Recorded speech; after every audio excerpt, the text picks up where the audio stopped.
अत्य स्मरणीय अर्चनीय वंदनीय मम सदगुरुदेव महाराज के चरण कमलों में नतमस्तक होते हुए आज की सत्संग सभा के सम्माननीय अध्यक्ष महोदय महाराज, समादरणीय अन्य संत श्री शरण, यहाँ उपस्थित समस्त श्रोता वक्ता सबको यथायोग चंदन वंदन अभिनंदन करते।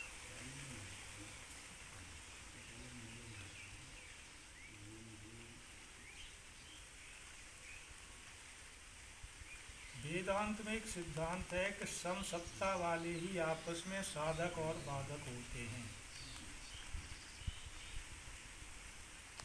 जैसे मिट्टी से घड़ा बनता है तो मिट्टी की भी व्यवहारिक सत्ता है और घड़े की भी व्यवहारिक सत्ता है, इसलिए घड़े की साधक मिट्टी है। अग्नि लकड़ी की भी व्यवहारिक सत्ता है, अग्नि की भी व्यवहारिक सत्ता है। अग्नि लकड़ी को जला देती है तो अग्नि जो है लकड़ी की नाशक। तो तीन सत्ता होती हैं, पारमार्थिक सत्ता, व्यवहारिक सत्ता और प्रातिभाषिक सत्ता। वैसे आगे चल के दो ही सत्ता रह जाती हैं, प्रातिभाषिक और पारमार्थिक, लेकिन समझाने की दृष्टि से। जैसे यहाँ देखो, लोअर कोर्ट होता है, एक हाई कोर्ट होता है, एक सुप्रीम कोर्ट होता है। ऐसे ही यहाँ एक उच्च सत्य है, एक उच्चतर सत्य है, एक उच्चतम सत्य है।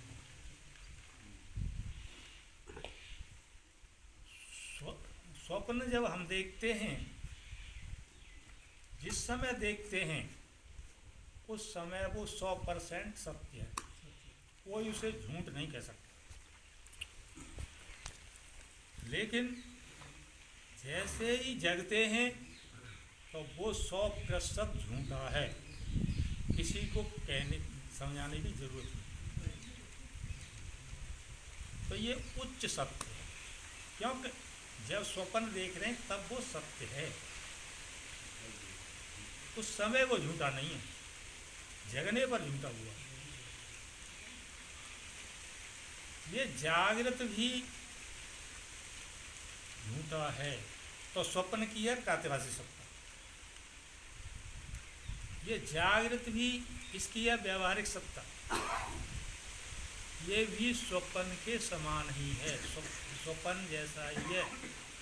परंतु अंतर केवल इतना है कि स्वप्न को झूठा करने के लिए जागृत अवस्था आ जाती है, लेकिन इस जागृत अवस्था को आज तक झूठा सिद्ध हुआ ही नहीं। अगर ये एक बार झूठा सिद्ध हो जाए तो फिर ये जैसे स्वप्न झूठा है, ऐसे ये जागृत भी झूठा हो जाएगा। परंतु हम जो है जागृत से स्वप्न में, स्वप्न से जागृत, वो सुसुप्ति में, फिर से जागृत में, ये चक्र हमारा चाहे कोई पापी हो, पुण्यात्मा हो, ज्ञानी हो, अज्ञानी हो, इस सब का चक्कर यही चल रहा है। हम इन तीन से अलग हो ही नहीं पाते। परमात्मा ने ऐसी व्यवस्था दी है कि इस संसार को झूठा समझने के लिए उसने स्वप्न की व्यवस्था स्वाभाविक की है। अगर स्वप्न नहीं होता तो इस संसार को झूठा सिद्ध करने की कोई उदाहरण आपके पास होता ही नहीं। यानी जो कुछ प्रतीत होता है उसे ही हम सत्य मान लेते। परंतु स्वप्न भी प्रतीत होता है, ऐसे ही ये जागृत भी उसी तरह प्रतीत होता है। परंतु जागृत में स्वप्न बाधित हो जाता है, लेकिन स्वप्न में जागृत बाधित नहीं होता है, प्रतीति नहीं होती है। और सुषुप्ति में न जागृत जगत प्रतीत होता है, न स्वप्न प्रतीत होता है, वहाँ न इन दोनों का अभाव होता है। तो यदि जागृत अवस्था में किसी तरह पुण्य उदय होने पर ब्रह्म ज्ञानी गुरु मिल जाए और वो शास्त्र और अपने अनुभव के अनुसार उपदेश देकर इस संसार का मिथ्यात्व निश्चय करा दे, एक बार अगर हम अनंत जन्मों से, ये कब से है ये पता नहीं है। देखो हमारी ये बुद्धि का निर्णय है कि हम मनुष्य हैं, हम जन्मते हैं, हम मरते हैं, हम कर्ता हैं, हम भोक्ता हैं, ये बिना किसी के समझाए बुझाए हम ऑटोमेटिक स्वाभाविक क्रिया हो रही है। अच्छा, ये शरीर का मिलना ही, शरीर का जन्म होना ही यही बंधन है। सारे दुख जो है जन्म के साथ ही शुरू हो जाते हैं। तो ये शरीर किससे मिलता है? शरीर मिलता है कर्मों से। और कर्म दो तरह के होते हैं, शुभ कर्म और अशुभ कर्म, पाप और पुण्य। पाप और पुण्य होते हैं राग और द्वेष से। राग और द्वेष होते हैं अनुकूलता और प्रतिकूलता के ज्ञान से। अनुकूलता और प्रतिकूलता का ज्ञान होता है भेद ज्ञान से, और भेद ज्ञान होता है अज्ञान से। अज्ञान किसका? स्वरूप का अज्ञान। स्वरूप के अज्ञान से भेद ज्ञान होगा, स्वरूप और भेद ज्ञान से अनुकूलता प्रतिकूलता का ज्ञान होगा, अनुकूलता प्रतिकूलता के ज्ञान से राग और द्वेष होगा, और राग और द्वेष से पाप और पुण्य होंगे, और पाप और पुण्य होंगे तो ये शुभ और अशुभ कर्म बनते चले जाएंगे। और ये जन्मने का हमारा जो सिलसिला है कभी खत्म नहीं होगा। ये अनंत जन्मों से इसी तरह से चला आ रहा है, और जब तक ये नहीं समाप्त होगा तब तक दुखों का अंत कभी आ ही नहीं सकता। तो ये विषय जो चल रहा था मैं उस पर आऊँ कि ये बंधन क्या है और मुक्ति क्या है, ये केवल हमारी समझ है। देखो, हम जो अपना स्वरूप मानते हैं या जिसको अपनी मैं मानते हैं, शरीर को मैं मानते हैं, जीव को या चिदाभास को मैं मानते हैं, आत्मा को मैं मानते हैं। चेतन में आत्मा को मैं मानते हैं, जड़ में शरीर को मैं मानते हैं, और जो न जड़ है न चेतन है, चिदाभास यानी उस चेतन का जो आभास अंतःकरण पर पड़ा उसे कहते हैं चिदाभास। वो न शरीर की तरह जड़ है और न उस चेतन की तरह चेतन है, लेकिन चेतन सा है। तो ये सारा बंधन जो है इसी में है। अंतःकरण अपने धर्मों का आरोप आत्मा पर करता है। आत्मा निर्विकारी होने से उन आरोपों को पकड़ता नहीं, बीच में ये चिदाभास उन आरोपों को पकड़कर उनका अभिमानी बन जाता है। और ये चिदाभास ही जड़ चेतन की ग्रंथि है, चिदाभास ही जीव है। वैसे देखो, जैसे प्रकाश और अंधकार कभी मिल नहीं सकते, ऐसे ही जड़ और चेतन भी कभी नहीं मिल सकते। हमारा चेतन का और इस शरीर का आज तक कभी मिलन हुआ नहीं, है नहीं, और होगा नहीं, हो सकता नहीं।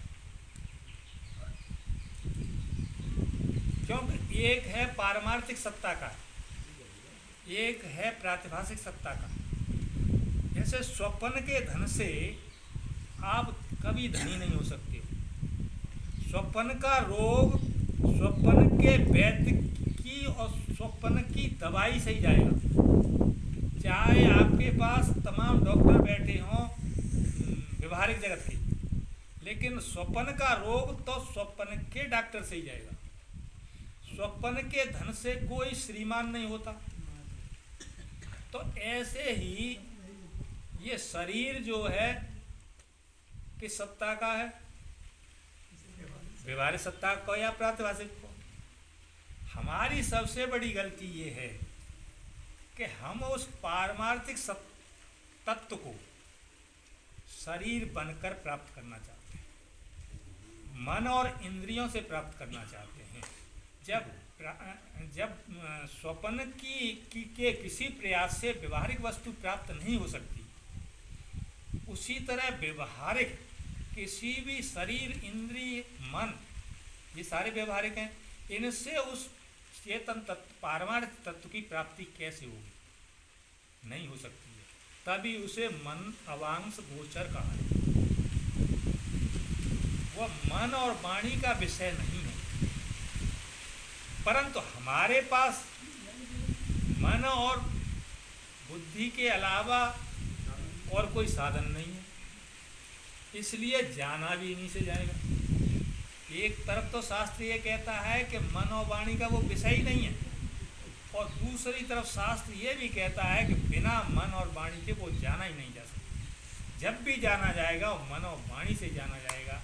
जैसे नदी को पार करने के लिए नाव की आवश्यकता है, बिना नाव के नदी को पार नहीं किया जा सकता। लेकिन नाव पार कब, वो नदी पार कब होती है? नाव को छोड़कर। ऐसे ही वो परमात्मा बुद्धि से नहीं जाना जा सकता, लेकिन वो परमात्मा बुद्धि से ही जाना जाएगा। कब जाना जाएगा? बुद्धि का बाध करके, बुद्धि के द्वारा, बुद्धि का बाध करके ही उस परमात्मा को जाना जाएगा। तो जब तक ये भाव रहेगा कि मैं शरीर हूँ, मेरा शरीर है, हमारा शरीर के साथ तीन संबंध हो सकते हैं। मैं शरीर हूँ, मेरा शरीर है, मेरे लिए शरीर है। तो जब तक चाहे किसी योग मार्ग का साधक हो, चाहे कर्मयोग का साधक हो, चाहे ज्ञान योग का साधक हो, चाहे भक्ति योग का साधक हो, जब तक ये भाव रहेगा कि मैं शरीर हूँ, मेरा शरीर है, मेरे लिए शरीर है, तब तक चाहे कितने ही प्रवचन सुनाता रहे, कितने ही प्रवचन सुनता रहे, कितने ही पूजा पाठ सत्संग तीर्थ सब कुछ करता रहे, जब तक ये भाव रहेगा तब तक उस परमात्मा की प्राप्ति हो ही नहीं सकती। बस